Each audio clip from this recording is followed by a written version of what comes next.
Perfecto. Hola a todos, a todas, a todos, buenas tardes. Espero que se encuentren muy bien. Muchas gracias, Karen, que nos avisa que el audio está correcto, está bien, que nos estamos escuchando. El día de hoy nos convoca la lectura, el comentario de la lectura, un par de lecturas. Originalmente, Esteban Levy nos sugirió una lectura que ustedes vieron ahí en la biblioteca virtual, que es una lectura muy chiquita.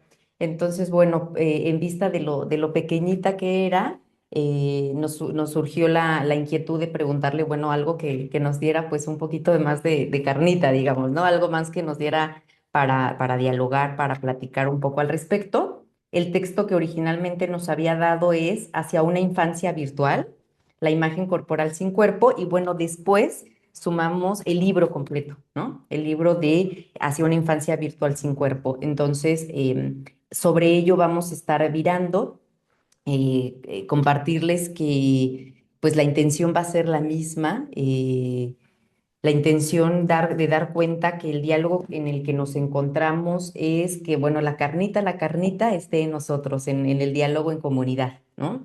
Siempre dejamos luego ahí el saber o dejamos el conocimiento para las clases, y es cierto que siempre nos vemos muy enriquecidos en las clases, en las cátedras, pero recordando que también mucho de lo que acontece es por el diálogo que nosotros propiciamos, y que este se puede dar solo si tenemos un pensamiento abierto a la crítica, disentir con los autores, a pensar realmente lo que estamos estudiando, si lo vemos o si no lo vemos en el aspecto clínico. Yo creo que la verdad es que el tema que vamos a tocar el día de hoy, por supuesto que lo vamos a ver, y no solo lo vamos a ver, lo estamos atestiguando en este momento, ¿no? Que implica la imagen sin cuerpo, ¿no? Bueno, ya lo vamos a cuestionar y lo vamos a plantear. Vamos a ver también qué dice Esteban al respecto.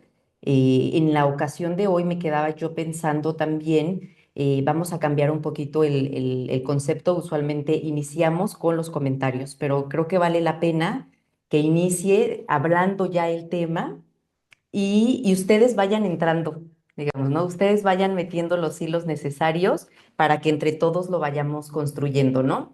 ¿Por qué? Porque hay ocasiones en que en estos encuentros iniciamos, damos todos los comentarios, y entonces se quedan esos comentarios como no hilados, digamos, ¿no? Se quedan como muy sueltos y solamente se quedan como ciertas opiniones, y creo que es importante que vayamos hilando las opiniones y los pensamientos de cada uno con respecto de la lectura, ¿no? Entonces, bueno, esa es la propuesta de hoy, que implicaría que yo voy a comenzar hablando, pero ustedes van a poder entrar en cualquier momento, ¿no? Entonces, si de eso les surgió algo, viene una viñetita a su pensamiento, viene otro autor, viene algún recuerdo propio de su propia experiencia de constitución subjetiva o de su propia experiencia con la virtualidad, ¿no? Con el cuerpo virtual, entonces, bueno, lo vayan ya diciendo, ¿no? No nos vamos a esperar a un último momento, sino que desde ya vayan entrando. Ya saben, siempre les agradecemos mucho a quienes están acá, quienes prenden la cámara, quienes hacen llegar los comentarios acá o en el futuro también, que ese tema lo vamos a tocar también el día de hoy. Entonces agradecemos mucho que se presten este tiempo, y que lo presten para compartir como con otros. Así que bueno, les doy cordialmente la bienvenida. Gracias por estar acá, ¿no? Como siempre. ¿Les parece bien que arranquemos entonces? ¿Están todas y todos? Bueno, creo que somos todas. No sé si por ahí, a veces sí ya tenemos algunos colegas, ¿no? Hoy también somos.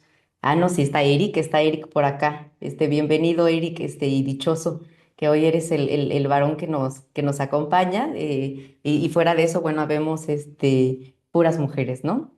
Dice Sandra, sí, pues sí, y a veces sí tenemos uno, dos, tres, cuatro colegas, ¿no? Generalmente es cierto que somos un poco más de mujeres, pero bueno, no es algo que acontece en esta comunidad, sino en esta profesión, ¿no? Entonces, pues bueno, voy a ir comenzando, ¿les parece? Les voy a ir planteando algunas de las concepciones que Esteban Levin considera importantes para con respecto de los que atendemos niños y adolescentes. Voy a hacer la misma cantaleta de siempre, el mismo recordatorio de siempre. Ya lo dijo Alba Flessler en la clase pasada con mucho más detenimiento y formalidad teórica, que implica que, bueno, el que digamos tiempos de la Constitución subjetiva no remite necesariamente al cuerpo, no remite solamente al cuerpo del infante y del adolescente. Claro que el infante y el adolescente atraviesan estos momentos, pero acontece también en la vida adulta. Entonces es importante que hagamos siempre ese recordatorio, ¿no? Pero en el libro lo que Esteban nos va a plantear es que estamos pasando por momentos peculiares, momentos en donde hay ciertas transformaciones en esa constitución subjetiva y que esas transformaciones tienen que ver con que estamos en una etapa de la virtualidad. Y bueno, nosotros somos testigos de ello, ¿no? Nacemos como comunidad con la virtualidad. Entonces es algo que atestiguamos, pero él se plantea cuáles son las diferencias, qué es lo que ha ido cambiando. Entonces, para lo cual tiene que decir un poco qué es los aspectos de la constitución subjetiva que le interesan y cuáles son los que se han ido transformando. Ujú. Para lo cual utiliza algunos conceptos como la imagen corporal, ujú, y en algunas ocasiones utiliza también el esquema corporal, ¿no? A veces habla de uno, a veces habla de otro, y creo que para que comencemos vale la pena considerar de dónde surgen estas concepciones. Ujú. Primero decir que estas concepciones surgen desde Freud. Ujú. Freud tiene algunos escritos, por ejemplo, desde la negación, desde el yo y el ello, ya lo hemos dicho, desde el proyecto de psicología para neurólogos, que es desde donde empieza a estudiar al yo, desde donde empieza a hablar de cómo se va constituyendo un esquema del cuerpo. Lo que va a decir en algunas frases y muy específicamente va a decir, el yo es una proyección del cuerpo. Por ejemplo, va a decir, ¿no? El yo es una proyección de las sensaciones motrices y de los afectos que caen en ese cuerpo. Entonces, en realidad esto lo vamos a ver desde Freud. Freud es un genio, ojalá que nos caigan algunas chispas de genialidad a nosotros como estos genios que vamos a estar hablando, y es un genio porque él habla de un yo, proyección del cuerpo, y lo relaciona con algo que es el homúnculo del encéfalo, que es algo que en realidad él empieza a hablar de esto como desde el proyecto, luego lo habla en el 1915 y es algo que se investiga hasta 1930. Ujú. Hay un investigador que hace esta imagen que ya hemos mostrado antes. A lo mejor hace rato se las enseñaba aquí al equipo, a lo mejor lo pudiéramos mandar al grupo, ¿no? Para que lo vieran, el homúnculo del encéfalo, que es este estudio que hacen en el cual dan cuenta de cómo se genera un esquema psíquico de acuerdo al estímulo que recibe cada órgano del cuerpo. Ujú. Y este estímulo que tenemos produce una imagen y recrean, obviamente, de manera virtual. Bueno, entonces en 1930 no era una imagen virtual, era una imagen como esta que estoy mostrando, ¿no? Que ya la hemos visto antes. Yo creo que ya todos la hemos visto. Bueno, no lo sé, yo lo asumo, pero que tiene que ver que el cuerpo genera una imagen, ¿no? Un modelo del cuerpo sensorial.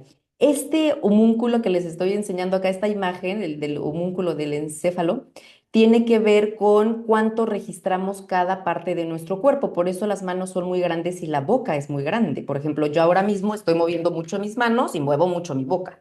Eso quiere decir que hay un registro neuronal muy grande de esas zonas del cuerpo. Si quieren, lo podemos quitar. Solamente era para este es la imagen del cuerpo en el cerebro. Eso tendríamos que decirlo, Eric. Dice Eric, es la representación del cuerpo si el cerebro pudiera dibujar nuestro cuerpo. Es efectivamente, es cerebral, es la imagen cerebral. Nosotros vamos a ir más allá, pero lo quiero decir porque, bueno, fue una genialidad de Freud que lo supo antes incluso que hubiera estudios cerebrales. Ujú. Entonces, Freud va a decir eso, el yo es una proyección del cuerpo, ¿no? Y una proyección que se hace a través de las sensaciones y de los afectos y de las marcas libidinales. Eso es lo que va a decir Freud. Obviamente, vamos, lo estoy diciendo en rápido, ¿no? Porque no nos importa quedarnos en Freud. Lo que me importa es pasar de Freud a Dolto. Ujú.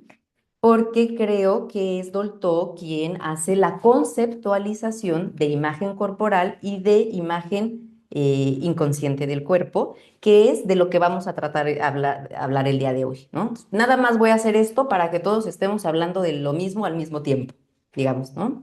Y les voy a leer las concepciones de Dolto, tanto de esquema corporal como de la imagen inconsciente del cuerpo, ¿no? Para que cuando estemos hablando, cuando digamos, bueno, esquema corporal, sepamos que estamos hablando y usemos el término adecuado y el diálogo sea, por supuesto, más rico y más fructífero. Fíjense lo que dice Dolto en La imagen inconsciente del cuerpo. Es un libro que tenemos que leer sí o sí. Bueno, eso digo yo, no quiero que suene a dogma, pero a mí me ha servido mucho, ¿no?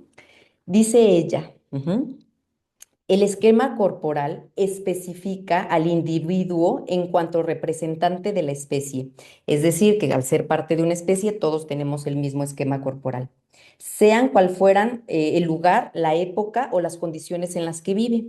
Incluso si, que eso es algo muy interesante para quienes trabajan, por ejemplo, con personas que tienen afecciones en la vista o que no tienen un órgano, pero tienen un esquema corporal de eso, ¿no? Sin considerar la época, las condiciones en las que vive. Es un intérprete activo o pasivo de la imagen del cuerpo en el sentido que permite la objetivación de una intersubjetividad, de una relación libidinal fundada por el lenguaje, relacionada con los otros y que sin él no hay soporte que represente el cuerpo, ¿no? El esquema corporal es el mismo para todos los individuos, mientras que la imagen del cuerpo, por el contrario, es propia de cada uno. Está ligada al sujeto y a su historia. Entonces ahí vamos a ver una diferencia. Ahí el esquema corporal tiene que ver con la especie, ¿no? Se comparte, mientras que la imagen del cuerpo es propia de cada uno, es singular, tiene que ver con las marcas de la historia de ese sujeto, ¿no? El esquema corporal dice, es en parte inconsciente, en este sentido ya va a ser muy freudiana, porque va a decir, en partecita es inconsciente, en partecita es preconsciente y consciente. Ujú. Por eso digo, porque va a utilizar el último esquema de Freud, si se fijan, ¿no? Va a haber una parte inconsciente, va a haber una parte preconsciente, pero va a decir, será sobre todo consciente, ¿no? Mientras que la imagen del cuerpo es inminentemente inconsciente. Ujú. Entonces aquí vamos a ver otra diferencia. La imagen del cuerpo es la síntesis viva de nuestras experiencias emocionales y afectivas, sensoriales, interhumanas, repetidamente vividas a través de las sensaciones erógenas, arcaicas o actuales, pasadas o presentes, ¿no? Es la encarnación simbólica inconsciente del sujeto deseante y ante ello está inclusive antes de que el individuo en cuestión sea capaz de designarse por el pronombre yo. O sea, le antecede. ¿Es posible que antecede? No, no es posible, dice ella. Inclusive, es decir, está antes, ¿no? Lo que quiero hacer entender es que el sujeto inconsciente deseante está en relación con un cuerpo existente ya desde la concepción. La imagen del cuerpo es a cada momento memoria inconsciente de toda la vivencia relacional y al mismo tiempo es actual y viva. Se halla siempre en una situación dinámica, es a la vez narcisista y relacional. Entonces, tiene que ver con el pasado, con el presente, con el futuro, ¿no? Es narcisista y es interrelacional, ¿ok? Eso es lo que va a decir Dolto, ¿no? Y creo que vale la pena porque Esteban lo considera un hecho que entendemos todos esto, ¿no? Porque lo va a hablar, la imagen del cuerpo tal, la imagen del cuerpo tal, y hay que considerar qué es eso de la imagen del cuerpo, ¿no? Porque además él va a hacer algunas modificaciones respecto justamente de lo que esta nueva tendencia de infancia y adolescencia virtualizada ha producido. Porque esto bueno, no sé, si no me equivoco es de 1984, ya veremos si mi memoria me falla, 86. Ujú. Este es del 86 y obviamente nosotros estamos en el 2026, es decir, que algo ha pasado, ¿no? Algo en la historia ha pasado y hay que pensar esos cambios.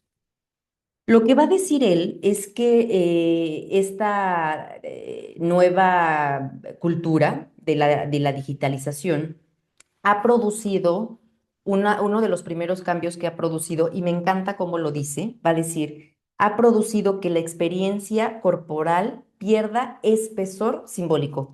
Y ya me parece que desde ahí nos enseña algo, espesor. Fíjense, usa la palabra espesor simbólico. Y nosotros estamos hablando que Freud dice, bueno, el yo es una proyección de un cuerpo, vimos el homúnculo, ¿no? De cómo es una imagen, ¿no? Una imagen de cómo constituimos cerebralmente también este. A ver, vale la pena que haga una aclaración. Cuando hablamos del homúnculo, eso tiene que ver un poco más con el esquema corporal que con la imagen del cuerpo, ¿no? Nada más para que haya esa aclaración, ¿no? Porque es cerebral y es sensorial también, ¿no? Entonces, lo que va a decir Esteban, lo primero que cambia en las experiencias virtuales es que el cuerpo pierde espesor simbólico. Y eso es muy interesante porque lo va a decir también en el libro, porque algunas de las consecuencias que se vienen ubicando con la virtualidad es que hay un cuerpo muy frágil, va a decir él. Ujú. Nos vamos a encontrar no solo con un yo frágil, sino con un cuerpo frágil. Por eso creo que esto de que dice Freud, el yo guión cuerpo, nos sirve mucho para lo que vamos a hablar ahora, ¿no? Pero me gustó mucho que dijera espesor, ¿no? Que utilice la palabra espesor simbólico, porque da cuenta de que quedamos en una fragilidad simbólica también y que esta va a estar todo el tiempo relacionada con el cuerpo, con el yo y por lo tanto con todas las identificaciones por las que se constituye el yo y por supuesto con las experiencias erógenas y libidinales. Ujú. Entonces, lo que va a decir eso, lo primero que yo he notado, casi que así empieza un poco diciendo el libro, es que la experiencia corporal ha perdido espesor. Y que a causa de esto, bueno, esto, perdón, es a causa más bien del desplazamiento en los modos en los que ahora se inscribe el cuerpo, ¿no? Y va a decir, bueno, para lo cual yo tengo que hacer entonces ya una modificación, en la teoría. Y la modificación es que ya tenemos que distinguir el cuerpo vivido y el cuerpo corporal virtualizado.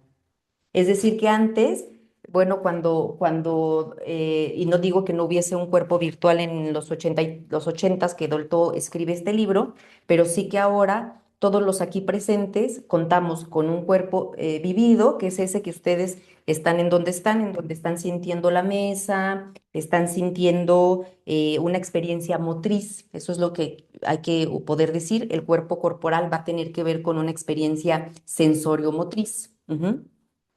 Es sensorial, yo estoy sintiendo mi cuerpo y ustedes están sintiendo si están frías o si tienen mucho calor y entonces ahorita ya están viendo si prenden o abren la ventana, qué sé yo. Y la otra que es la imagen corporal virtualizada. Ujú. Y esta imagen virtualizada no se constituye o no se construye con las marcas sensoriomotrices. Ujú. Se constituye con registros visuales, imaginarios. Entonces, por ejemplo, tenemos experiencias, por ejemplo, a mí me ha pasado que quienes me han conocido virtualmente y luego me han conocido presencialmente, me han dicho, bueno, te ves diferente. Sí, claro, es un cuerpo distinto. Ujú. Es un cuerpo, es un registro diferente, ¿no? Incluso hay quien tiene una dificultad para constituir, por ejemplo, una imagen virtualizada o al revés. Es un avatar, efectivamente, Eric, somos un avatar en ese sentido, ¿no? Y muchas de las cosas que vamos a estar viendo y que creo que nos van a servir mucho de estos textos es porque, por ejemplo, nosotros hay pacientes que nunca hemos visto, que siempre han sido virtuales. Ujú. Entonces, eso nos habla también de que nosotros trabajamos con esos pacientes, no solo con el cuerpo vivido que ellos están teniendo en ese momento, sino que estamos trabajando también con el cuerpo virtual. ¿Mm? Con este cuerpo que va a decir él, no tiene, que es una imagen sin cuerpo, ¿no? Es una imagen fracturada. Porque mírenme, a mí me ven hasta acá. A mí no me ven los pies, no saben si soy alta o soy chaparrita, ¿no? Si mis caderas son tal o cual, digamos, ¿no? Es un cuerpo fragmentado, ¿no? Que entonces va a tener otros registros. Claro que nuestra propia experiencia, si tenemos, si hemos podido constituir un cuerpo vivido, vamos a poder construir una gestal de nuestro cuerpo. Yo asumo que ustedes tienen un cuerpo atrás de lo que yo veo, ¿no? Claro que si hubiera una falla, bueno, uno dudaría de eso. Ujú. Dudaría de que hubiera un cuerpo gestal detrás. Ujú. Pero bueno, acá todos hemos pasado por suerte por análisis y hemos pasado por experiencias de vida que nos permiten hacer una gestal virtual también, ¿no? Y también algo de lo que va a decir es que esto tiene ciertas transformaciones, como el hecho de que haya sujetos que empiecen a identificarse mucho más con la imagen virtual que con la corporal. Ujú. O que haya ciertas confusiones entre la imagen corporal y la imagen virtual. Por ejemplo, podemos decir aquellas situaciones en donde alguien empieza a identificarse mucho más con la imagen que tiene filtro. Ujú. Entonces, cuando ya se ve sin filtro, no se siente tan yo. Se siente más yo cuando la imagen tiene un filtro. Ujú. Se siente más yo cuando se quita las manchitas y se quita arruguitas, ¿no? O se ve con cierta nariz, ¿no? Y entonces hay una dificultad ahí de hacer ¿cómo decirlo? Como se me fue la palabra, una correlación. No hay una correlación. Y esa es una condición vale la pena, que en el cuerpo, en la imagen corporal, hay una correlación con el cuerpo. Ujú. Yo constituyo un esquema corporal y una imagen del cuerpo en correlación con las sensaciones, en correlación con lo motriz. Porque para que uno pueda tener un esquema corporal, uno tiene que hacer uso de la distancia, porque es digno de la especie. Claro, nosotros vamos a ver fallas en pacientes que eso no sucede. Ujú. De pacientes que pasan siempre por la puerta y se pegan, ¿no? El esquema falla. O lo vemos en casos graves de psicosis, por ejemplo, también quienes son acompañantes terapéuticos, seguro que lo han atestiguado, o cuando con pacientes psicóticos uno sale a caminar, el esquema corporal no tiene esa correlación, porque son casos de padecimientos graves. Entonces, no sé, a mí me ha pasado que van como en L, van como hacia allá. Entonces chocan, terminan como pegándose a uno porque no van hacia adelante como usualmente caminamos, ¿no? Ellos van como que de lado, o van muy rápido y se olvidan se pegaron ya con la rama del árbol, ¿no? El pie no lo levantaron tanto, ¿no? Ese esquema alcanza a fallar un poco porque su imagen corporal no tiene cierta correlación con el esquema corporal. Pero por lo común, digamos, por si todo sale más o menos bien, nosotros tenemos una correlación entre toda la experiencia sensoriomotriz. Él va a decir, Esteban lo va a llamar también, hay una regulación tónica, es decir, que sabemos modular las dimensiones de nuestro espacio con el tiempo y el espacio están correlacionados con la materia. Hay esa regulación y eso está relacionado, se permite. Todo esto para decir que con la experiencia del cuerpo virtual no tiene que haber una correlación. Que eso es lo interesante. El cuerpo, perdón, virtual no necesariamente tiene que estar en correlación con lo sensorio-motriz y ahí es donde empieza a haber una de las primeras modificaciones. Dice Lucía, pasa también en la pubertad con los cambios físicos propios tan rápidos, les cuesta incorporarlos a su imagen corporal. Claro, claro, claro, hasta hay como memes, ¿no? De las mamás de los niños pubertos que sienten que todavía son niños, ¿no? Entonces quieren ser cargados o quieren tener o la ropa que también ya no, porque son cambios que van mucho, muy rápido, digamos, ¿no? Entonces sí, es verdad que lo atraviesan y que me gusta mucho que pongas un ejemplo que no tenga que ver con lo patológico, que tenga que ver en realidad con el proceso de vida. Me gusta mucho que lo propongas. Dice Lucía, chocan con todo fácilmente, claro, y adultos, yo te diría también.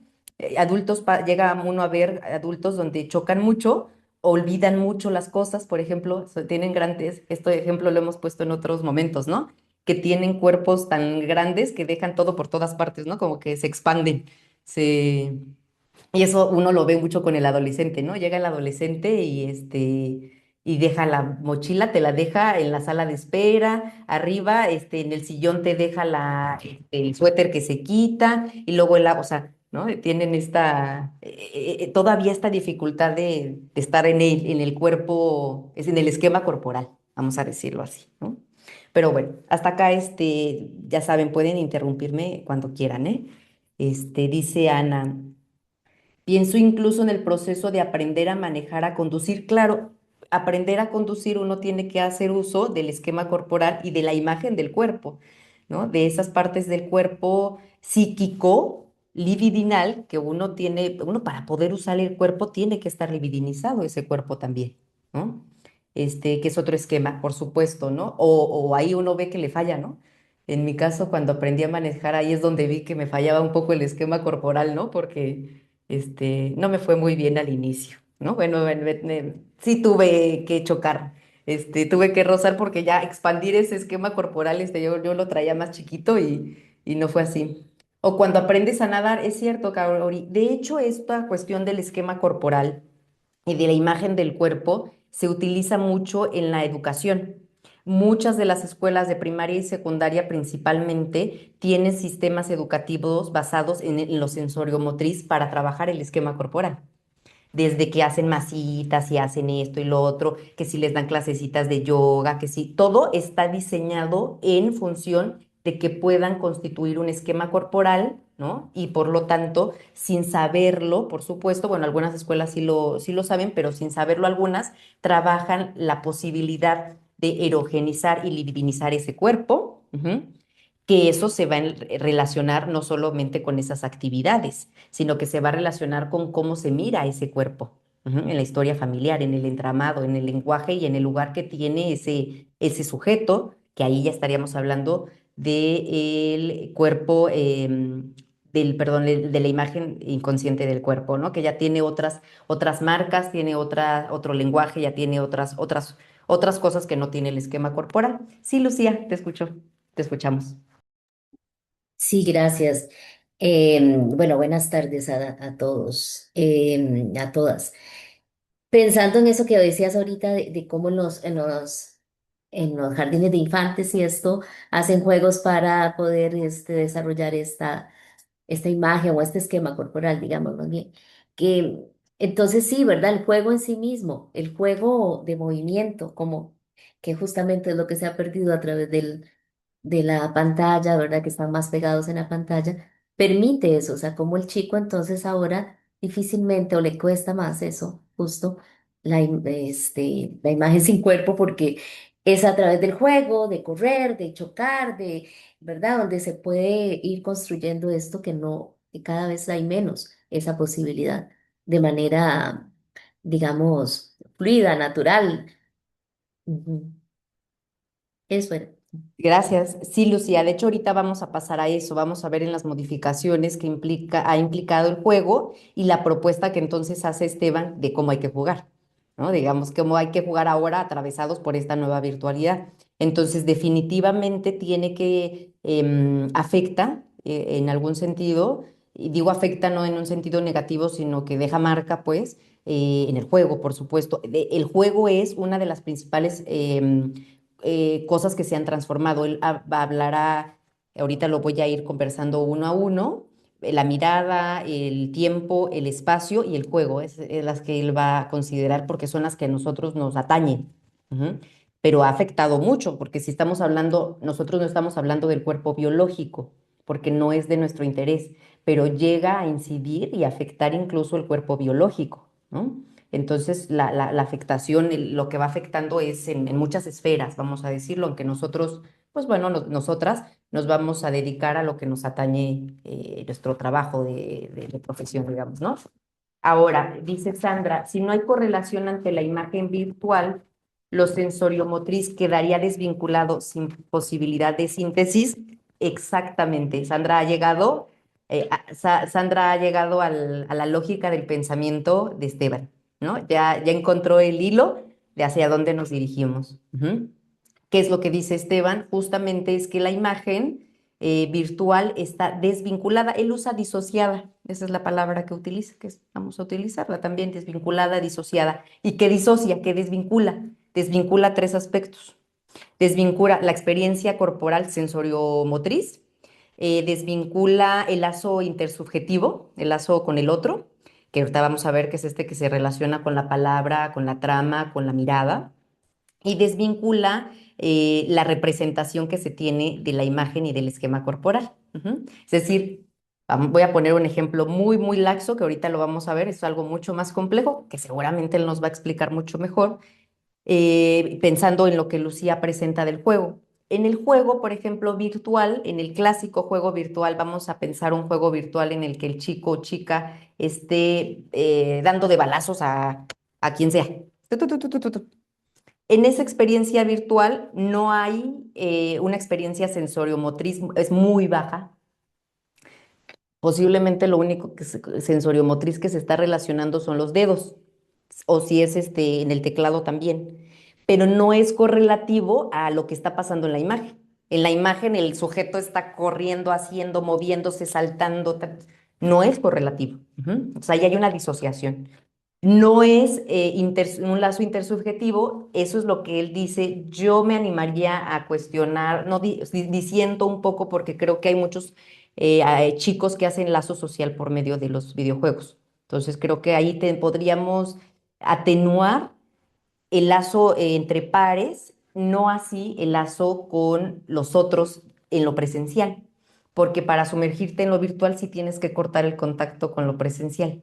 Es decir, o estás en lo virtual o estás en lo presencial. No puedes estar a la par en lo mismo. Entonces sí hay una disociación con el otro presencial, pero sí hay un lazo intersubjetivo con el otro virtual, con el otro avatar, vamos a decirlo así. Entonces yo creo que hay que irlo complejizando. Esto no lo dice así Esteban. Esteban dice, es un corte de lazo, con el otro, ¿no? Pero creo que podemos irlo atenuando porque también la experiencia clínica nosotros de hecho vamos atrás de los chicos, ¿no? Vamos descubriendo detrás de ellos qué es lo que va pasando.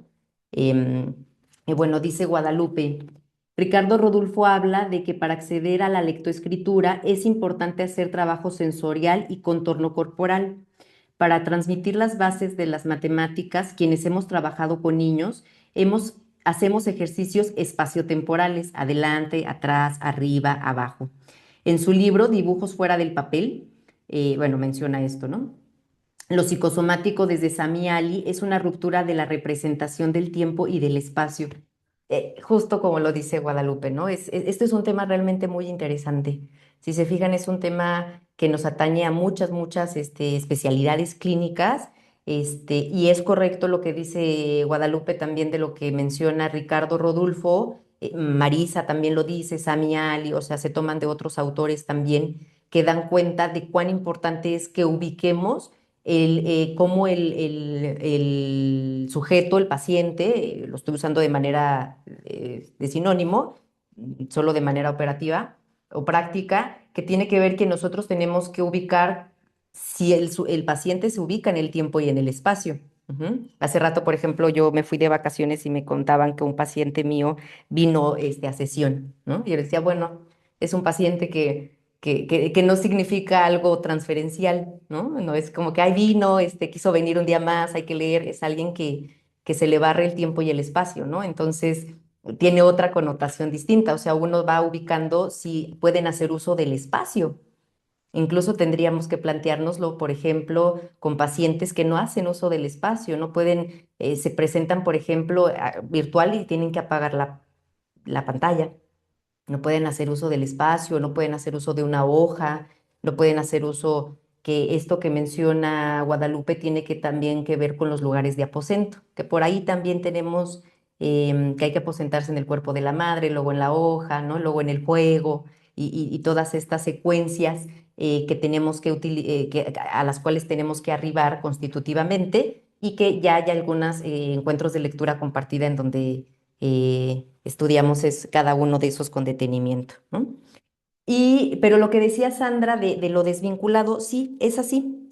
Va a decir Esteban, fíjense bien, que para que se pueda constituir una imagen corporal, tendremos que considerar varias cosas. Lo primero es que el cuerpo no es solamente biológico, eso ya lo sabemos, que para que esta construcción se dé tiene que haber una trama, o sea que el sujeto tiene que llegar a una trama genealógica, cultural. Tiene que haber, que esto lo va a relacionar con la cuestión del lenguaje, la mirada, que tiene que haber un otro. No hay posibilidad de constituir una imagen corporal sin un otro. No, no es imprescindible, es necesario, eso lo sabemos. Tiene que haber una experiencia de sostén, que ya lo hemos estudiado antes también, principalmente con Winnicott. Tiene que haber un otro que sostenga. Tiene que haber un intercambio afectivo, es decir, que ese otro no tiene que ser un robot. Tiene que haber afecto. Tiene que haber la regulación tónica, que eso es lo que ya mencionamos y que también Guadalupe decía, bueno, e incluso para enseñar las matemáticas uno tiene que enseñar arriba, abajo, tenemos que saber los sujetos tridimensionales, ¿no?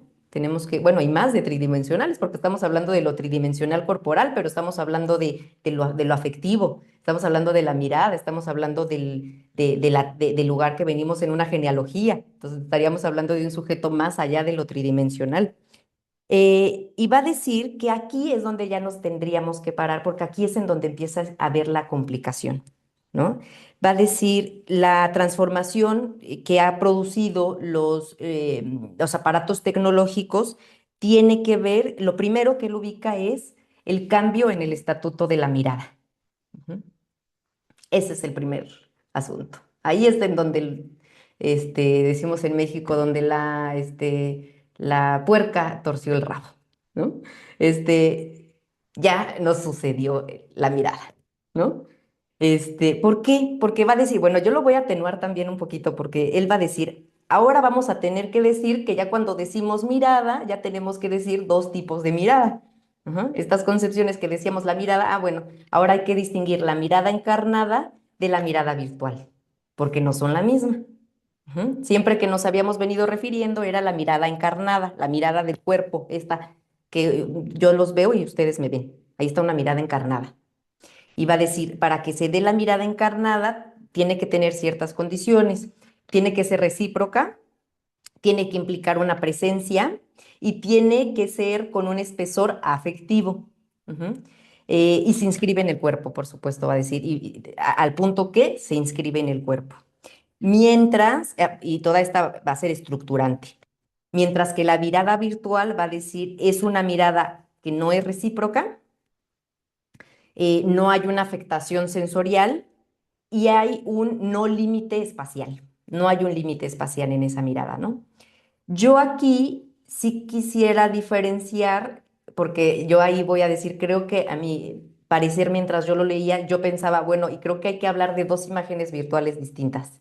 O sea, no solo hay que pensar dos miradas, encarnada y virtual, sino creo que la virtual hay que bifurcarla también, hay que complejizarla, porque no es lo mismo, me parece, la imagen virtual donde yo abro ahorita, a ver, voy a abrir TikTok y es mi mirada con el objeto tecnológico en donde yo solo estoy y no hay una mirada recíproca, que la mirada que tenemos ustedes y yo aquí y también es virtual.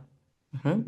Porque aquí yo las veo y ustedes me están viendo y es recíproca. Y yo pensaba, por ejemplo, eso que sucedió en las jornadas pasadas del trauma, que fueron jornadas muy fuertes afectivamente, donde cuando a veces alguien estaba hablando un caso, nos queríamos poner a llorar, nos daban escalofríos, había quien estaba sintiendo el caso muy fuerte, incluso, o el analista, la analista que estaba presentando el caso, se veía muy conmovida y estábamos todos muy atentos a lo que estaba diciendo, ¿no? Es decir, que de alguna manera, aún virtualmente, nos estábamos encontrando con una mirada recíproca y había un espesor afectivo, digamos, ¿no? Ahora, no, eso no sucede siempre en lo virtual. No sucede eso en lo virtual y creo que más bien o tendríamos que hablar de dos miradas virtuales o tendríamos que hablar de las condiciones que hay que construir para que una mirada virtual pueda ser un poco encarnada. Podamos alcanzar a encarnar algo de eso, de esa presencia, digamos, ¿no? Porque claramente muchos de los que están aquí podrían no estar en la mirada recíproca, podrían no estar presentes también, podrían estar justamente en el límite espacial, es decir, podrían estar allá haciendo la comida y estar aquí. También se presentaría eso. Hay quien no están aquí y están aquí. Ujú. Me están haciendo una nota, están mirando, me están atentos a lo que mi cuerpo hace, digamos, ¿no? También, o dice. Entonces yo creo que ahí habría que diferenciar o al menos pensar, al menos abrirlo, al menos planteárnoslo, ¿no? A ver, ¿qué pasa? ¿Realmente todas las experiencias o todas las miradas virtuales son encarnadas, no son encarnadas? ¿Cómo lo complejizamos que nos sirva clínicamente? Sí, Marta, te escuchamos. Eh, Esto que traes y que trae la lectura de la mirada, creo que para que haya una virtualidad con una mirada encarnada o donde se establezca una transferencia como lo que acabas de describir, es muy importante la mirada que vincula a la madre al niño. Creo que si observamos en la actualidad, tenemos niños que llegan al consultorio, niños muy pequeños, con atonía o hipotonía. ¿Por qué? Y además con problemas de la mirada. Porque la madre, cuando uno amamantaba, a ver, yo soy mujer, que ya soy abuela, uno veía al niño, le hablaba, le tocaba la cara, no sé, uno le decía cosas y lo veía, ay, hoy está más rosadito, más, ay, tiene la nariz fría, qué sé yo. Todo está, y el verbo se hizo carne y habitó entre nosotros, digámoslo así. Y la mirada se hizo carne y nos contuvo, digamos. Las madres ahora, yo las he observado, amamantan viendo el celular. Entonces ni siquiera sostienen bien al niño, con una mano están viendo el Face, el Instagram, no ven al niño, ¿no? O en esta demanda del tiempo y del acelere, las mamás llegan y dicen, es que no me hace caso, no sé qué, no, cuando entran, y entonces, y le digo, y usted lo mira, y le dice, ¿qué quiere? ¿Qué espera de él? Ay, no, no, es que las carreras de la mañana yo le estoy gritando. Sí, no hay mirada que sostenga. Entonces, en la virtualidad, si una mirada que sostuvo, que contuvo, que ubicó, puede haber una mirada encarnada en la virtualidad. Si no, no. ¿Qué pasó en la pandemia cuando empezó esto de la virtualidad? Los chicos de secundaria, de prepa, incluso de la universidad, cerraban la pantalla, como tú dices. Y entonces los maestros le hablaban a pantallas negras, ¿no? Solo uno o dos chicos prendían la pantalla, ¿no? Cuando se encontraron, fue así como un impacto de eres gordo, eres flaco, eres alto, hablas ronco, te veo así, o sea, llegaban con una impresión de algo alterado. Y efectivamente, eso es lo que está pasando ahora con la tecnología. Desde estas madres que no miran de igual forma al bebé, desde esto que no miras a tu alrededor porque estás en la pantalla, etcétera, etcétera. Y solo era ese mi comentario. Y que fíjate que nada, antes de pasarle la voz a Lucía, solo me gustaría decir algo que dice Esteban en el libro también, y lo anoté, dice, y que es lo que acabas de mencionar, me parece muy lindo que llegues a eso también, digamos, ¿no? Porque es algo de lo que va cerrando, es, el problema no es la tecnología, sino la ausencia simbólica que lo medie. ¿No? O sea, claro, hay una ausencia simbólica también de esos padres para con ese niño, que entonces no hay sostén, que esa es la primera de las condiciones que dijimos que había que tener, ¿no? Entonces, así es. Sí, Lucía, te escuchamos. Sí, me encantó el comentario de la compañera anterior, y era un poco en esa línea de que creo que Esteban Levy lo habla más de los juegos que hacen los niños, ¿verdad? Del videojuego o del TikTok o los, ¿verdad? Donde no hay reciprocidad, como vos bien lo decías también, Livier, como en estos espacios puede haber esa mirada que contiene, que habla la compañera anteriormente, y por eso no es, no, ya deja de ser una mirada que no es encarnada, o sea, sí, sí hay ahí. Pero normalmente los niños no tienen ese intercambio. De hecho, que en los espacios donde podrían tenerlos, como bien dice ella, apagan las cámaras, ¿verdad? Entonces es donde donde están metidos las infancias ahora, donde de verdad que no hay posibilidad mayoritariamente de que se pueda dar una mirada diferente. O sea, no hay mirada, de hecho. Ujú. Y que llevándolo incluso mucho más lejos, es cierto que él obviamente se va a referir principalmente no a este tipo de encuentros en donde queremos nosotros producirnos a nosotros mismos la mirada, digamos, queremos esa mirada recíproca, sino al hecho incluso de cuando no hay mirada ni siquiera del sujeto. O sea, no solo que no hay una mirada del otro que sostenga, sino que del sujeto no hay, porque en algún punto del videojuego o en algún punto del scroll de las redes sociales dejamos de tener mirada. Ni siquiera estamos mirando lo que miramos, es decir, podemos llegar a un no mirada, realmente una ausencia total, digamos, de mirada, ¿no? Donde ya no estamos ni nosotros viendo al objeto. Dice Paola, en ese sentido de la importancia del otro que sostenga y medie. El juego en la virtualidad no se diferencia mucho del juego con juguetes. Claro, porque puede haber alguien que tampoco esté mirando, no sé si lo estás diciendo en ese sentido, que pueda haber alguien que aún con juego físico no haya un otro que medie y que sostenga, digamos, ¿no? Y pienso en estos niños que es muy común y lo que me ha tocado ver y acompañar también a padres que sí ya llegan a conmover mucho de darse cuenta que no miran, que no sostienen con la mirada, ¿no? Que los niños ya dicen, mírame, mírame, mírame, mírame, mírame, mírame, mírame, pero mírame, mírame, que es algo que mírame, pero mira, ya me aventé, mírame, ya me esto, mírame, mírame, mírame, mírame. Claro que es parte de la Constitución, pero que es parte también de la cultura que no mira, ¿no? Que hay que como, a ver, mírame, ¿no? Dice Lucía, también tener presente que la mirada podría pensarse más allá de los ojos físicos y biológicos. Sí, eso también había que considerar, que encarnado no necesariamente es un cuerpo biológico solamente, ¿no?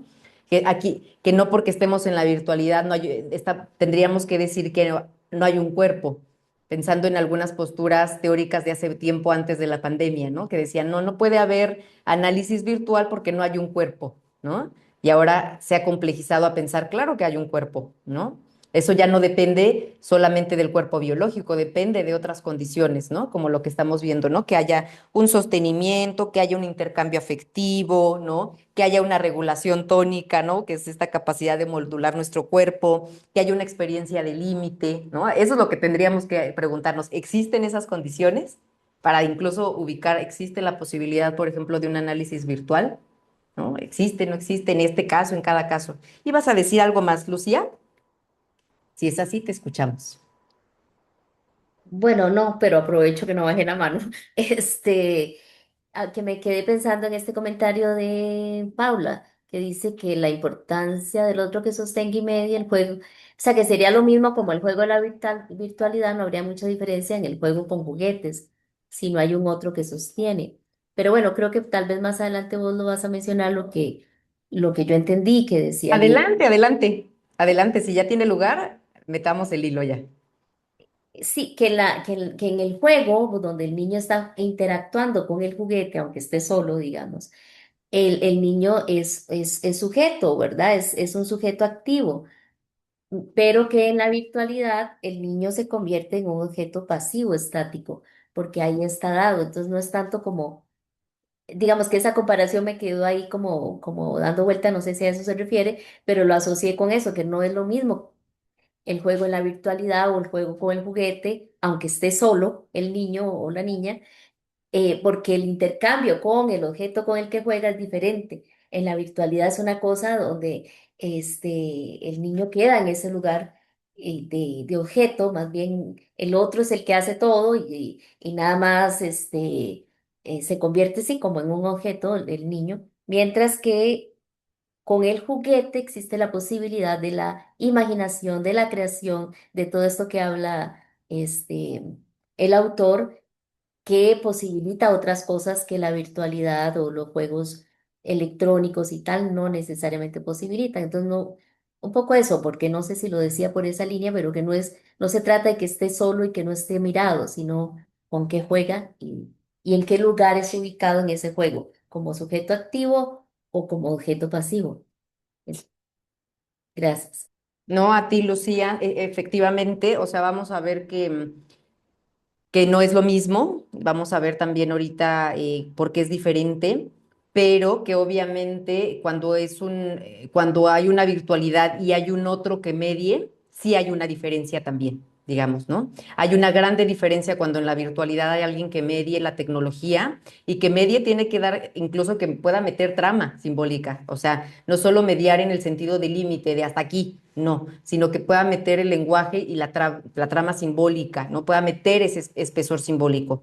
Y con respecto del juguete, corren otras aguas en realidad. O sea, sí es bastante diferente, sí veremos que sí es distinto, aunque en ambos sería necesario la mediación del otro.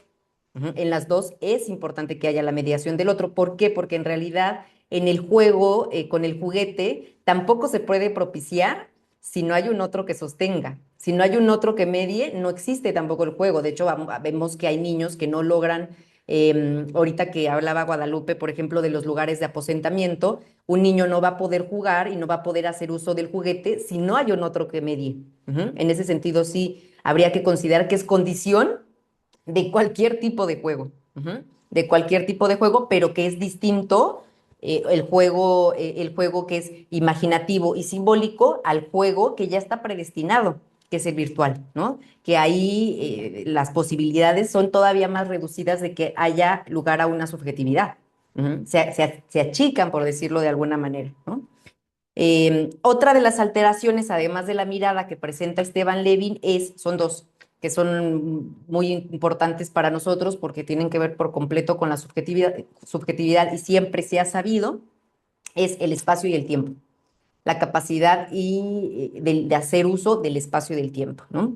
Lo que va a decir Esteban es que la virtualidad modifica todas las coordenadas de la subjetividad porque modifica el uso del tiempo y del espacio. Ujú.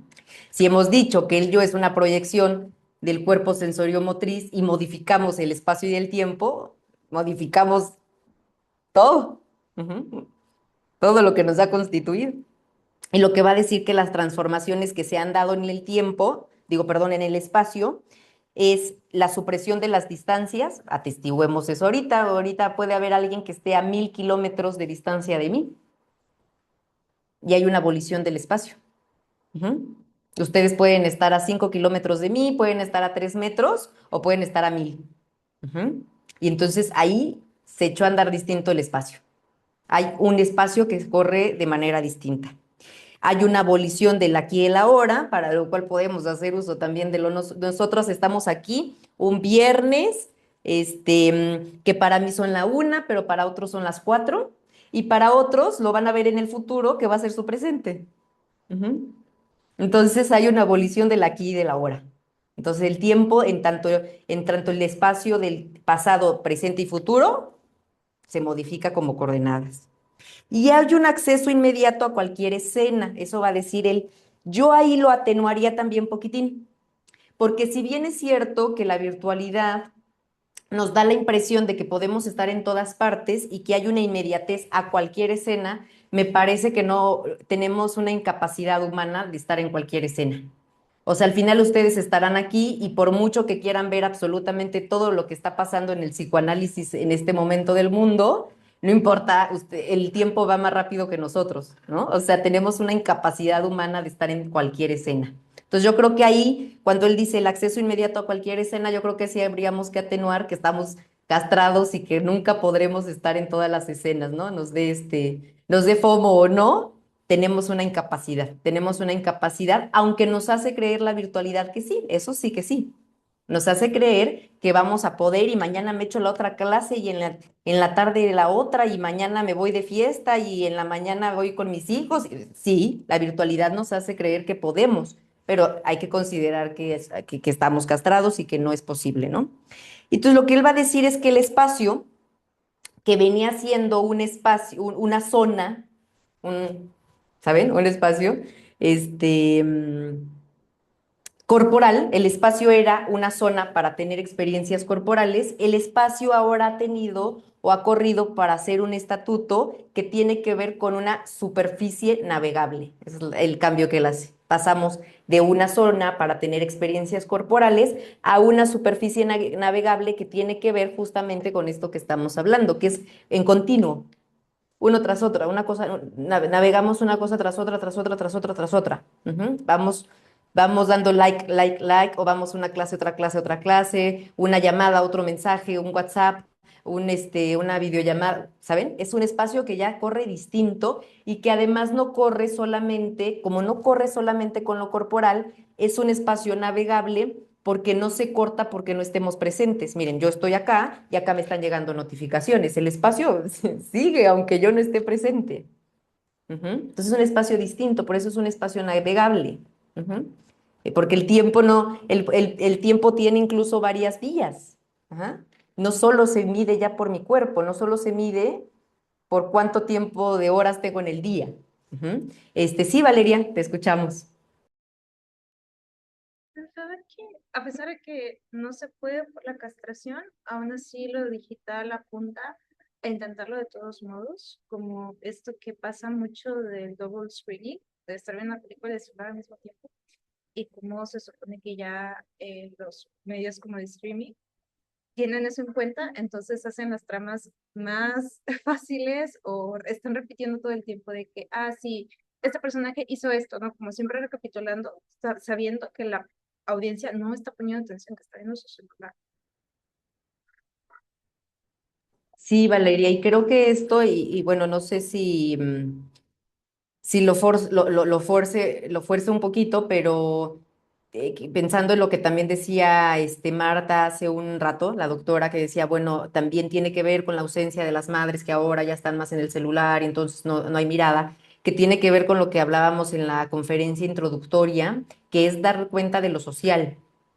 O sea, no solo estamos hablando de la implicación de las tecnologías y la virtualidad, sino de un entramado de eso con la subjetividad y con lo social. Porque lo social implicaría, lo que tú estás diciendo también tiene que ver con lo que Isaí nos hablaba del capitalismo, ¿no?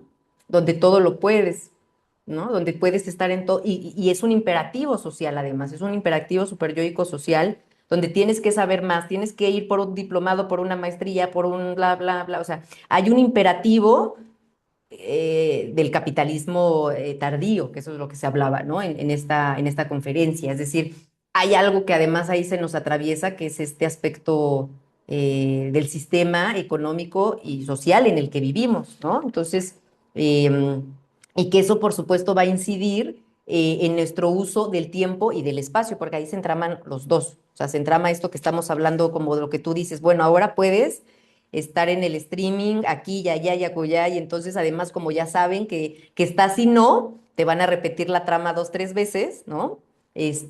Pero como además sabemos que te gusta mucho estar poniendo tu mirada en eso, entonces va a haber streaming de videojuegos, ¿no? Donde te platico mi vida o me maquillo mientras te platico, o sea, están muchas cosas ahí de lo social, quiero decir, en funcionamiento, pero que nos subjetivan, o sea, al final van subjetivándonos, ¿no?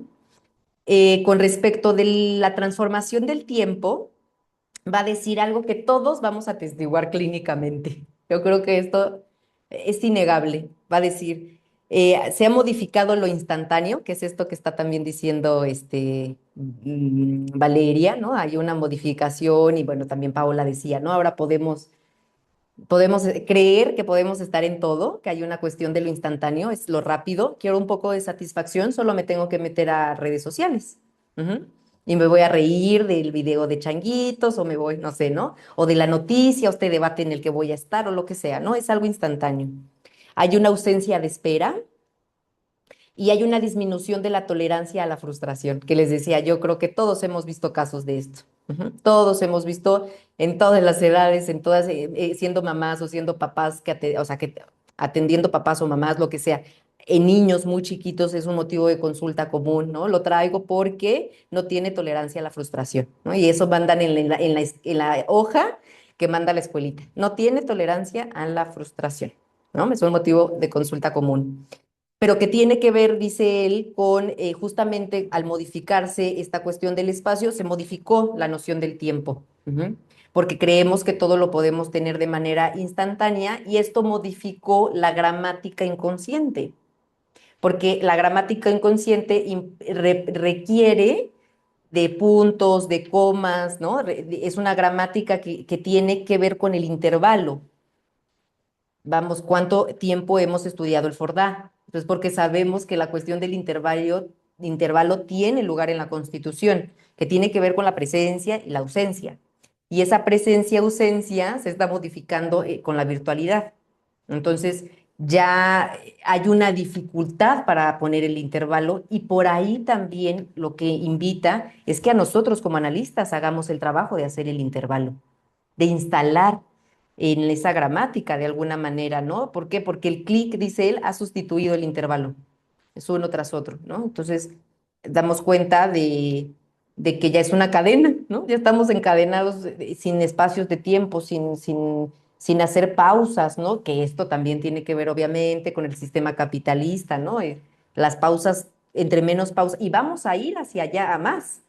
Yo veía una noticia hace poquito de que ahora, bueno, los nuevos robots que están en las fábricas ya no descansan, ¿no? Entonces ya el intervalo es todavía menor porque ahora lo va a hacer la inteligencia artificial o que Elon Musk va a poner robots, bueno, los coches que ya son automáticos, entonces el Uber ya va a ser todo el tiempo y de manera incansable, ¿no? Porque ya en el momento en que tú quieras a las 3 4 de la mañana va a haber un coche Tesla que va a pasar por ti. Entonces, fíjense cómo la tendencia en realidad continúa a menos intervalo del tiempo, cada vez menos intervalo del tiempo.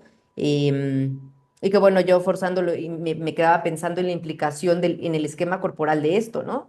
Porque nos ponemos menos intervalos también, porque hay una tendencia a que el cuerpo no envejezca, ¿no? No ponga pausas también, ¿no? No reconozca esa necesidad de pausas. Entonces, bueno, también leyendo lo pensaba hacia allá.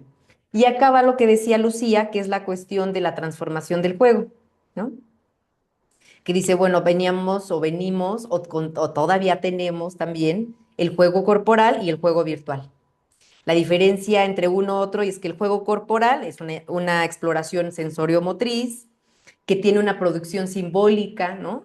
Por ejemplo, aquí en los consultorios tenemos la casita. Entonces se juega la casita y hay una producción simbólica, que mamá, que papá, que el bebé, que entonces se va, se viene, se hace, se deshace, las vacaciones, la mamá que se enoja, el papá que no está, hay toda una trama de producción simbólica que el niño está produciendo a la hora de estar jugando. Y hay una transformación, dice él, imaginaria también, porque ahí se imaginariza sobre el objeto. Entonces están jugando con un perrito, pero el perrito es el papá, ¿no? Y entonces agarran la lagartija y la lagartija es la mamá. Y entonces, bueno, hay una imaginarización que no se posibilita en el juego virtual y que tiene que ver esto con lo que Paola planteaba. Bueno, es lo mismo y decía Lucía, no, no es lo mismo. No es lo mismo, no hay producción simbólica y no hay imaginarización del objeto en el juego virtual. ¿Por qué? Porque la trama ya está hecha. Ujú. Si arrancamos un videojuego, el que sea, em, pienso en uno que es el que he escuchado que era el más novedoso que me ha tocado un día escuchar, que creo que eran unas células, y que tú jugabas con las células hasta que ibas armando tu universo. Pero aún así hay un límite. Tu universo va a ser conforme al algoritmo de ese videojuego. Y hay otros que son súper cerrados, o sea, son juegos donde vas nivel por nivel por nivel por nivel y es un juego de muy poca producción imaginativa. Ujú. Entonces va a decir él, en las experiencias del juego virtual, las reglas están preprogramadas, ¿no? La experiencia corporal es sumamente reducida, ¿no? La imagen es muy rápida, es inmediata, es una imagen tras otra imagen, es un bombardeo de imágenes. Yo no puedo, por ejemplo, yo sí es algo que reconozco, yo veo eso, yo no puedo, no carburo, yo necesito pensar primero y luego como que actúo, ¿no? O sea, mi registro es todavía, yo no sé cómo lo hacen, realmente yo admiro mucho los que tienen la capacidad de tener una imagen virtual tan grande, porque no sé cómo lo hacen, pero bueno, es un bombardeo de imágenes muy rápida y entonces toda acción va a estar mediada por el dispositivo, no por lo sensoriomotriz, ni por la producción simbólica, ni por lo imaginativo, ¿no? En ese sentido, la creatividad está completamente limitada. Entonces, la capacidad de subjetivarse en estos juegos es casi nula. Ujú. Es casi nula, podríamos decir. Mucho más si no hay un otro que medie, que diga, mira, este personaje y empiece a hacer trama, inventar, imaginarizar, ¿no? Empiece a hacer intervalos de espacio entre el videojuego y el cuerpo, ¿no? Cortes, etcétera. Sí, Sandra, te escuchamos.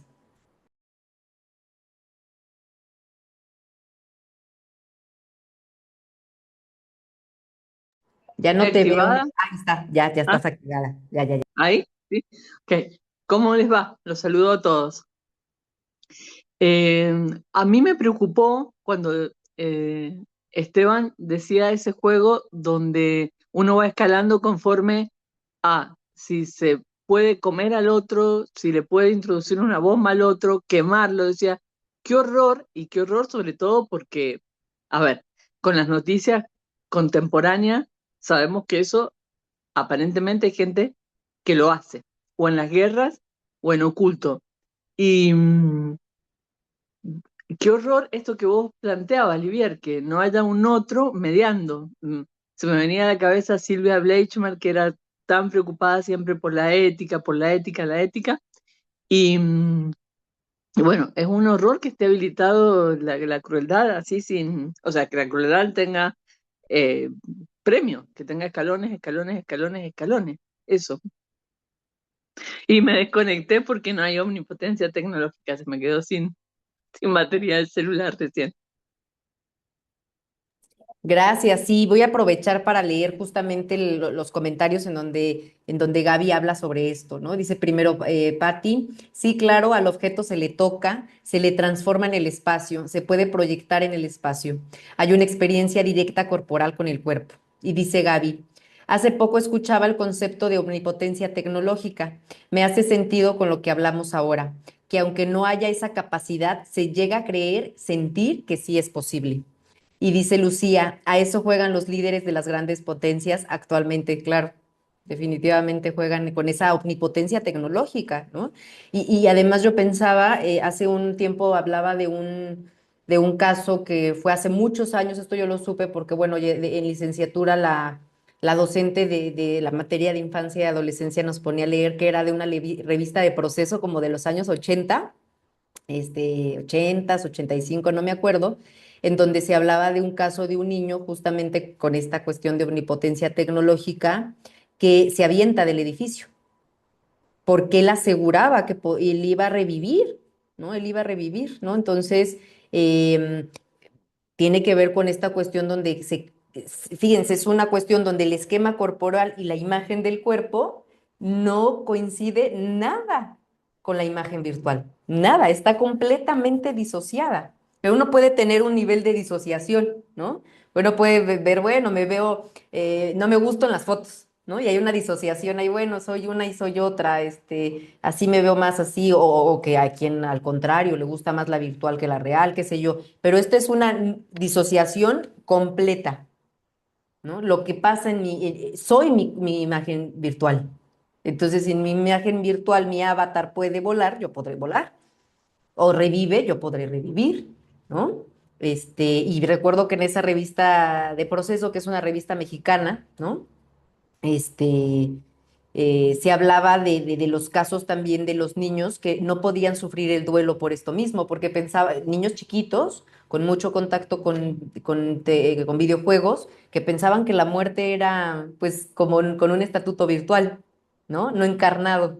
Entonces era como, bueno, revivirán, ¿no? Nada más hay que reiniciar la vida, digamos, hay que esperar que pueda reiniciar la vida. No, porque es una experiencia encarnada que nada tiene que ver con la virtual. Dice Gaby, como las drogas. Bueno, Gaby, ¿cómo estás pensando esto de las drogas? Platícanos un poquito. Ay, perdón, es que me acordé mucho de, no puedo prender mi cámara, pero gracias. Me acordé mucho de, como estos videos de también niños que se avientan o que quieren aventarse cuando están bajo influencias de alguna sustancia, alcohol, marihuana, etcétera. Entonces pensaba como esa sensación de lo que sí, de omnipotencia, de que tú puedes hacer cosas, muy parecido ahora a lo que vemos o hablamos con las tecnologías. Sí, digamos que ahí sería como te lo estoy escuchando, como una muestra de la disociación, digamos, ¿no? Porque en la droga hay una disociación también, digamos, del cuerpo físico, sobre todo algunas drogas, ¿no? Este, biológico, más bien. Y bueno, va a decir todo esto para decir que hay que considerar lo que es la imagen entonces corporal en la actualidad o contemporánea, ¿no? Que tiene que ver primero con que hay una preponderancia de la representación visual, es decir, que somos sujetos que nos subjetivizamos preponderantemente por la imagen visual, más por la imagen visual o la representación visual que por la experiencia sensorial, sensoriomotriz, que el cuerpo se experimenta como una imagen editable, ujú, y eso, bueno, tendrá ciertas repercusiones que ya iremos viendo y dialogando y seguramente en las actividades clínicas pensando. Y que la identidad, esto creo que es muy importante y es muy interesante porque además seguimos estudiando a veces la identidad antes de la virtualidad. Ujú.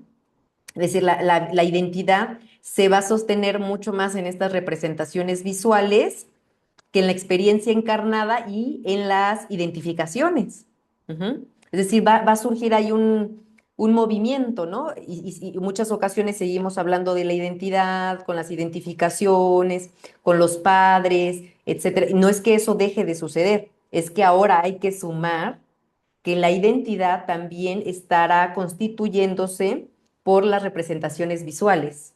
Y yo creo que esto es algo que hay que tener ahí en el radar a la hora de encontrarnos con sujetos que vienen constituyéndose de esta manera, ¿no? Que no va a ser lo mismo que encontrarnos con un paciente, que nos encontramos, no sé, que no ha sido atravesado por la virtualidad, a que nos encontremos con un adolescente de una pubertad de 11 años, donde su identidad tendrá que ver también mucho con con las representaciones visuales y que tienen. Ujú. Tendremos que preguntarnos qué ve en redes sociales, cómo es visto también en redes sociales, ¿no? ¿Qué lugar tiene en el mundo virtual? Ujú. ¿Tiene un buen lugar? ¿No tiene un buen lugar? ¿Es mirado? ¿No es mirado? ¿Cómo se muestra? Ujú. ¿Cómo se muestra también en ese lugar? Porque eso tendrá que ver con su identidad.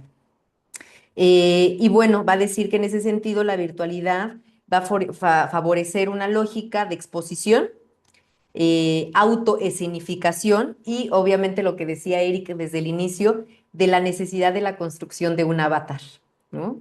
Al final nos mostramos de cierta manera y no nos mostramos de cierta manera en lo virtual, ¿no? Así sea poco o sea mucho, digamos, ¿no? Construimos una identidad visual virtual, ¿no? Hay quien a lo mejor, bueno, no hay quien, asumo por completo que aunque que todos los que tienen una imagen virtual muestran algo, que todos están aquí. No me refiero incluso no solamente a redes sociales, aunque en redes sociales seguro que mostrarán algunas cosas y otras no. Mostrarán un tipo de estilo y otro. Ahora yo muestro, bueno, yo digo, aquí no corresponde mucho porque estoy aquí porque aquí hay buen internet, pero seguramente elegiría de fondo otra cosa, ¿no? Elegiría, no sé, unas plantas, ¿no? Elegiría un avatar de mí, digamos, ¿no? Y ustedes eligen poner el cuadro, eligen poner algo, construyen un avatar de eso, muestran algo a los pacientes también, por ejemplo, en ese sentido, en ese avatar virtual. Entonces él va a decir eso, uno va construyendo una identidad virtual, ujú. Va construyendo y va teniendo ese lugar en nuestra constitución, porque nosotros diremos, yo soy esa, digamos, ¿no? Yo soy esa que le gustan las plantas y siempre se ven plantas en mi avatar, por decir algo, ¿no? Entonces, bueno, Livier, ¿puedo hacer un por comentario favor, así cotidiano? por favor. Ayer decía alguien, yo prefiero Facebook, donde la gente trabaja, es más parecida a mí, porque en Instagram todo el tiempo están de vacaciones, no les suceden duelos, no les sucede nada. Es cierto, y yo lo pienso en cuestión de la escritura, ¿no? Porque yo luego ayer contaba, ay, pues tengo algo escrito, pero yo creo que ya lo voy a empezar a hacer post, ¿no? Porque si no, nadie me va a leer y lo voy a subir a Facebook, porque en Facebook sí me van a leer, ¿no? En Instagram no me van a leer, nada más me van a ver. Entonces, claro que sí tiene que ver justamente con lo que mencionas, pero al final es una identificación, ¿te fijas? Te sientes más identificada con los de Facebook, ¿no? Y habrá quien diga, ay, no, yo, TikTok, ¿no? Yo, Instagram, qué sé yo. Dice Andrea, que es parecido al caso que puso Levin con el niño que vivió el asesinato de su papá y no lo pudo tramitar porque pensó que iba a revivir, exactamente. Dice la doctora Marta, los chicos pierden la identidad al elegir un avatar. No separan la experiencia del juego de su propio ser y existir. Sí, a ver, y bueno, dice, aquí quiero recalcar una diferencia también entre el avatar que se hace en videojuegos que el avatar que estamos usando como concepto, digamos de alguna manera, que es esta imagen virtual que cada uno se va construyendo. ¿Mm? Porque todos los que hacemos uso de la virtualidad vamos construyendo un avatar, ¿no? Que no es este avatar de que uno, que claro que eso, al menos diría doctora Marta, al menos el avatar que vamos construyendo virtual, le podemos poner nuestra impronta, ¿no? Podemos ponerle los colorcitos, le podemos poner nuestro estilo, podemos ser un poquito más creativos, ¿no? Al avatar del videojuego, no. Hay una capacidad de imágenes que vas a poder poner o no. Y si no es que te cobrará para que tu avatar sea un poquito más interesante y entrará el sistema capitalista a decirte, mira, si le quieres poner la ropita de florecitas, $1, ¿no? Si le quieres poner los lentes tales, otro dólar, ¿no? O sea, hay una capacidad creativa mínima. La identidad de avatar que construimos identitariamente en la virtualidad, bueno, creo que todavía tenemos un poquito más de posibilidad de poner nuestra impronta, digamos, por decirlo, ¿no? Eso que si es escritura, que si es en una imagen más sobria, que si es en una más romántica, qué sé yo. Este, mm, dice Sandra, la no mediación ética me preocupa en los juegos tan crueles.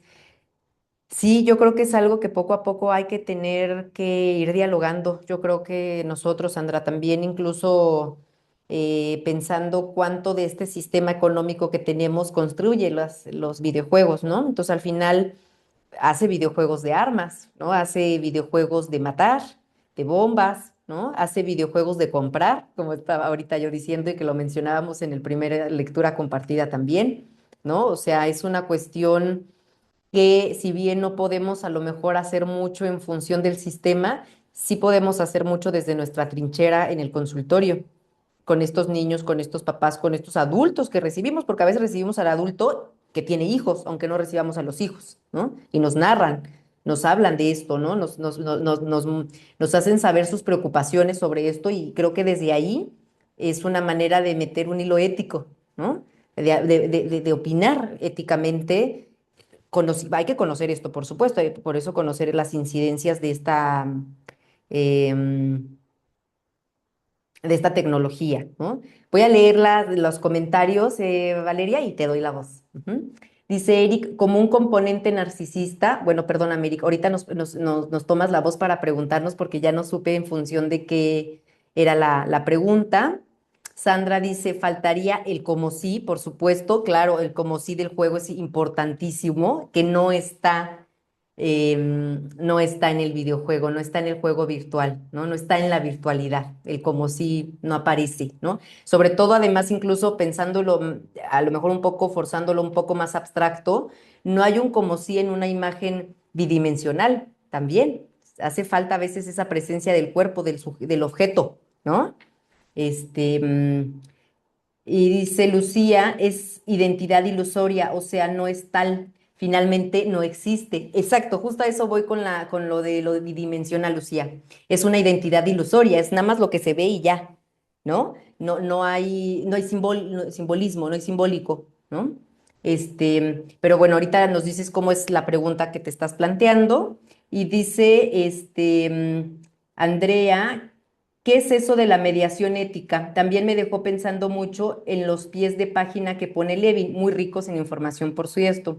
Cero regulación de la mercadotecnia para ponerle cuidado y ética a todo lo que ayudan a construir para el mercado infantil. Bueno, eso es mediación ética, yo te diría, eso que ya estás diciendo incluso, ¿no?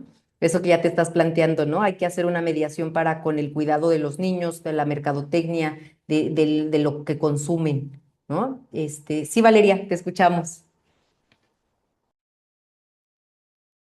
Sí, justo me pareció bien interesante esa parte de la lectura, cuando el autor toca esto de lo capitalista, del marketing, y bueno, yo tengo 26, entonces yo crecí completamente ya en lo digital, entonces pasaba mucho tiempo jugando a la computadora todo estaba lleno de publicidad, todo estaba lleno de virus. Yo no conozco a nadie que sea de mi edad que no haya tenido experiencias similares de virusear la computadora de la familia, o de haberle pedido dinero a sus papás para comprar alguna cosa, ¿no?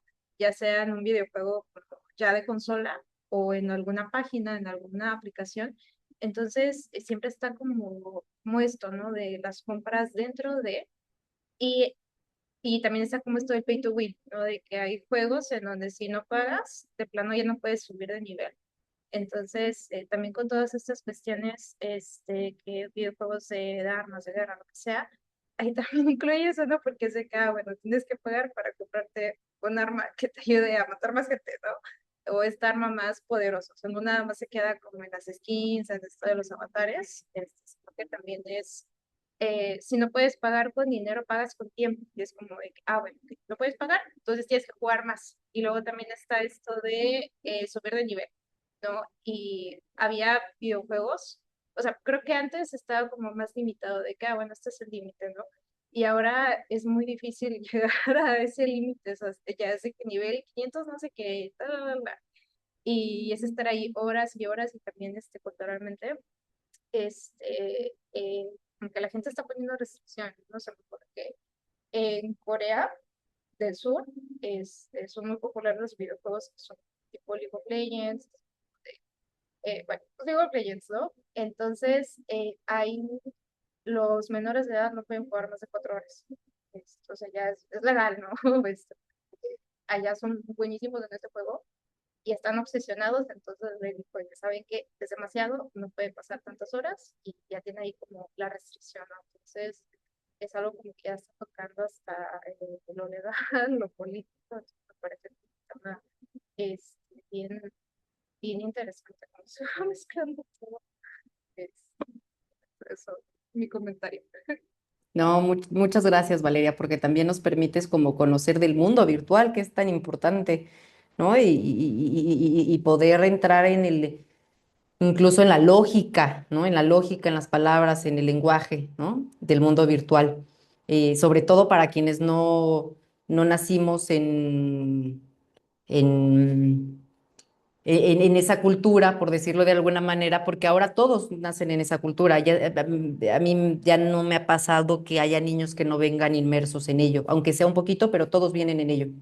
O con videojuegos distintos, pero todos, o sea, creo que ya no me ha pasado que ya no haya alguna incidencia del videojuego. Ujú. O sea, ya no haya, este, solo aquellos padres que decidieron, yo creo que no, digamos, ¿no? Porque estaba ya recordando algunos, pero son padres que en total conciencia dijeron no hasta cierta edad, ¿no? Hasta cierta edad no va a haber aparato, ¿no? No va a haber aparato, punto. Decía Andrea también, ¿qué es eso de la mediación? No, ¿qué es eso? ¿Qué es? Ah, ok, yo dije, no, pues, ¿qué es eso? Y bueno, ya te explico. ¿Qué es eso de la mediación? Perdóname que no te leí bien. Ya hasta yo te iba a decir, bueno, sí, hay que explicar la mediación, porque estamos hablando de la mediación en tanto lo simbólico, tanto algo que medie, digamos, ¿no? Una cuestión es como desde el concepto de la mediación simbólica, que es tramitar, ponerle palabra, lenguaje que se represente eso que están viendo, ¿no? Que tramiten eso que están viendo virtualmente. Que de la mediación ética que también tiene lugar, digamos, ¿no? Que tiene lugar como profesionales. Lo cierto es que estamos en un lugar cómodo y no nos estamos metiendo en el meollo, que sería buscar leyes como lo que estaba diciendo Valeria, ¿no? Buscar leyes, reformas que impidieran tanto acceso a la tecnología, por ejemplo, que tiene tantas repercusiones, ¿no? Entonces, eso sería realmente también una mediación ética que tendríamos que estarnos cuestionando, si tendríamos que estar buscando una reforma, una reforma que procure y cuide y sostenga también a los menores, ¿no? Sí, Gaby, te escuchamos. Es que me quedé pensando en esto de que quienes llegan, ya todos están inmersos en menor o mayor medida en la virtualidad. Y quería invitarles a ver este video que es como un experimento social, que obviamente seguramente está ensayado, no sé cómo decirlo, ¿no? Pero está muy interesante a propósito de lo que estamos hablando, porque es les hacen preguntas a niños de campo y niños de ciudad, así lo dice el video, ¿no? Entonces, como, ¿sabes qué es un TikTok, no? Y la niña, no, sí, es una aplicación y bla, bla, o un niño, no, no sé qué es un TikTok, ¿no? O sabes ordeñar una vaca, no sé, cosas así. Entonces está como muy ilustrativo para esto que estamos hablando también, como también hay otras realidades, ¿no? O sea, no digo que también no todos y todas estemos en la virtualidad, pero como si también hay niñeces que les cuesta también trabajo esa parte, ¿no?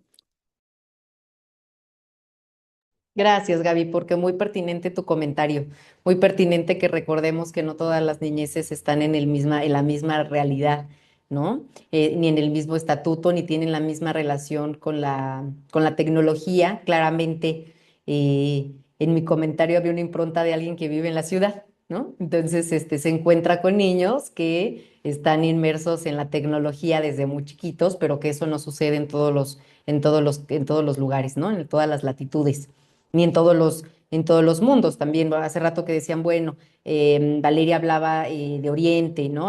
Ahorita también Andrea planteaba Australia, ¿no? De lugares donde eh, ha habido reformas, bueno, porque algunos son países de primer mundo que han pensado mucho más esto, otros, bueno, son países en donde ha habido ya mucho más incidencia de la tecnología, ¿no? Entonces también se han visto obligados a hacerlo, ¿no? Nosotros todavía estamos en un punto medio en ese sentido, al ser finalmente países eh, pues, de tercer mundo, como desgraciadamente nos han nombrado, ¿no? Bueno, no todos los niños también tienen acceso a lo tecnológico, ¿no?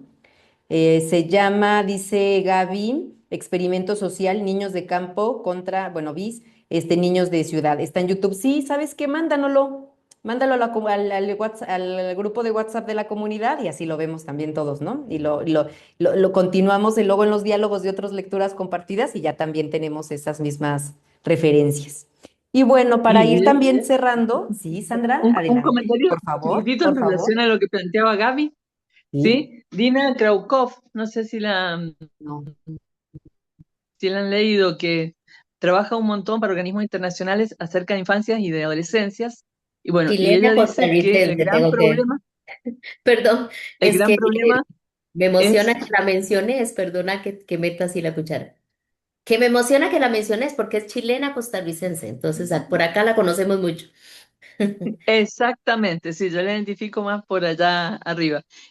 Bueno, ella dice que el gran problema también es el no alfabeto digital, y eso marca la pobreza para las Ujú. adolescencias y los jóvenes. Entonces, todo esto, ¿no? Que los problemas nunca son simples, lo sabemos nosotros, y que tiene un aspecto para lidiar, para colaborar a legislaciones, pero también es cierto que si no se accede a lo digital, marca estas diferencias. Y bueno, es lo que pude asociar también cuando Gaby traía ese video que nos va a aportar, que el Sí. chico del campo seguramente tiene otras capacidades muy válidas y muy interesantes para la vida, pero queda inhabilitado en una cultura totalmente digital, ¿no? O Y en una ¿saben demanda qué? del mercado digital. Compártanoslo, tanto tú como Lucía, compártanos esas referencias, compártanos Bueno, esos estudios. comparto un Sí, informe de Dina, sí, ¿sí? Que sí, sí. bien. Gracias y perdón que me metí ahí. No, no, no, no, no, me parece que hay que leerla, hay que conocerla. Desgraciadamente yo no la conozco y me gustaría conocerla también. Me gustaría ver cómo se ha hecho en otros países, ¿no? Cómo han ido instaurando y desde dónde, ¿no? O sea, no dejarlo todo a manos de los políticos, ¿no? Hacer uso también de nuestra voz, ¿no? Entonces, sí, me gustaría mucho que nos lo compartan, Sandra. Ojalá que ahí en el grupo puedan poner alguna referencia, algún articulito, algún algo que uno ya lo pueda leer y irlo poniendo en el radar.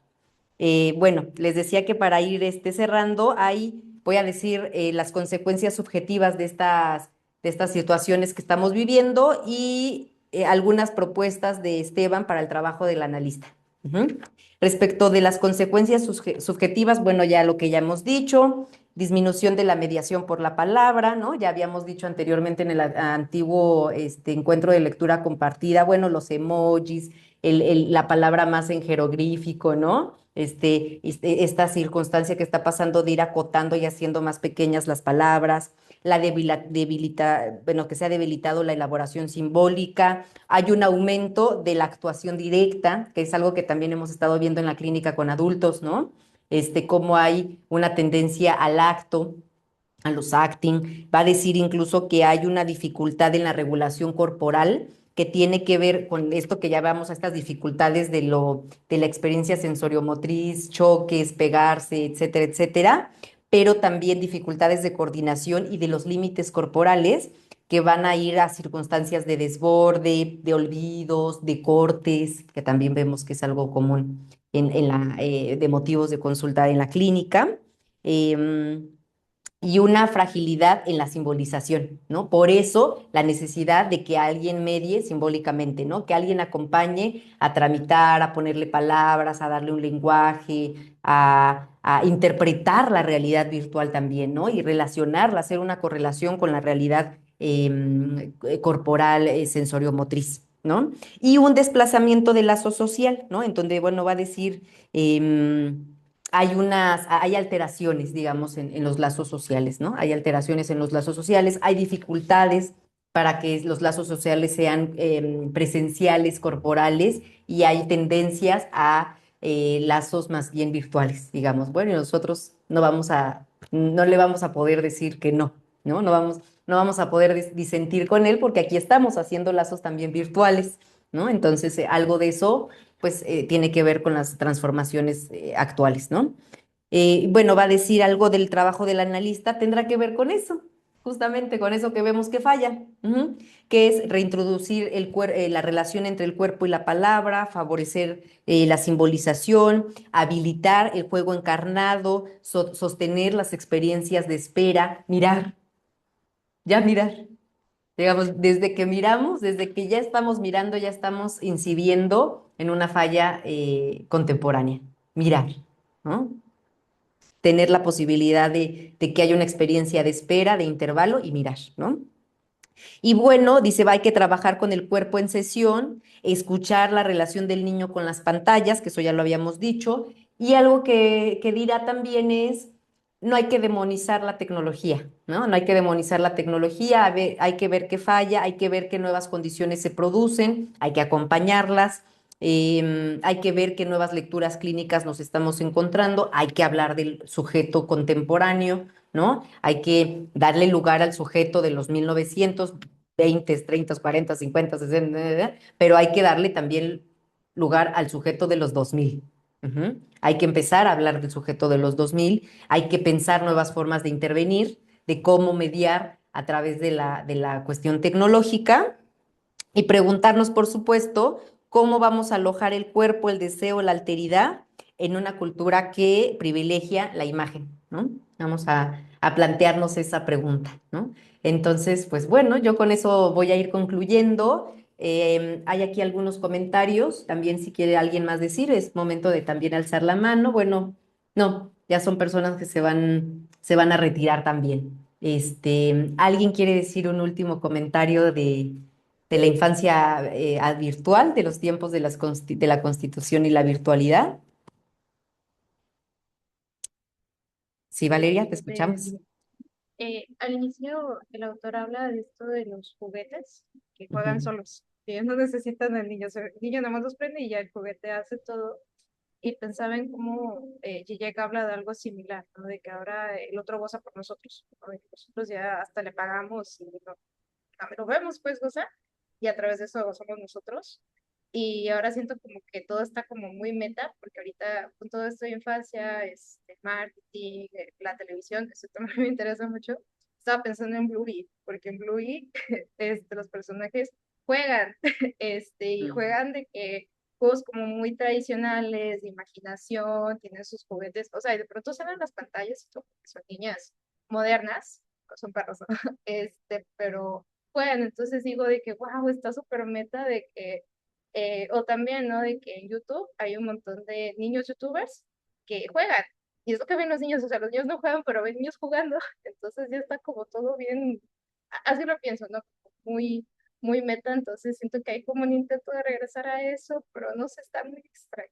Entonces, eso es como la tendencia que he visto yo también, o sea, esto que trata desde hace, porque sí me llama mucho la atención el libro es de 2007, y sí tengo mucha curiosidad de ver qué va a decir Esteban de cómo están las cosas ahora. Pero sí, eso estaba pensando.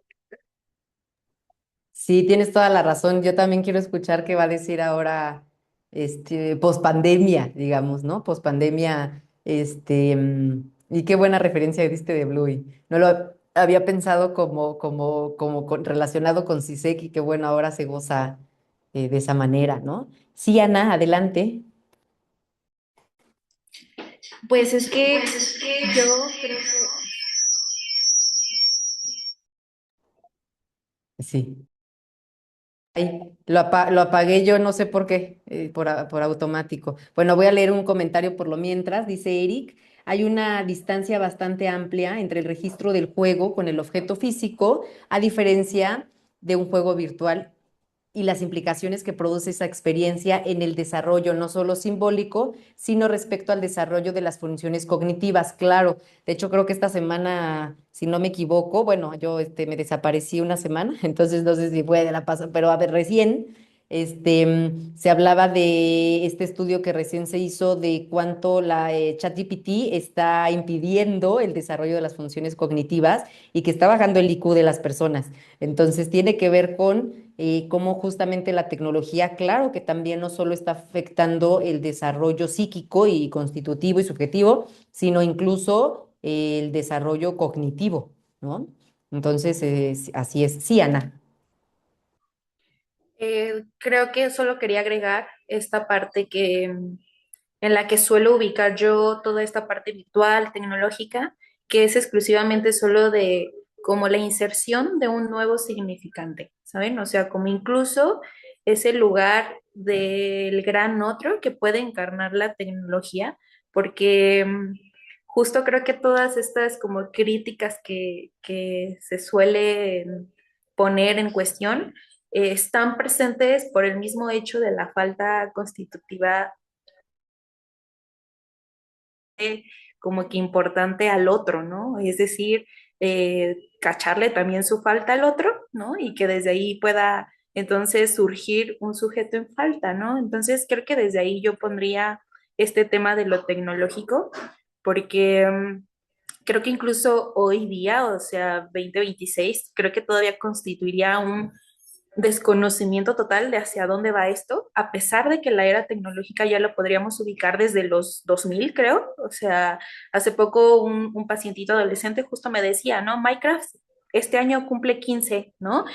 Cumple más que yo, incluso algo así me dijo. Y es como de qué, o sea, ¿desde cuándo se está con Minecraft y algo como que tan vigente, pues?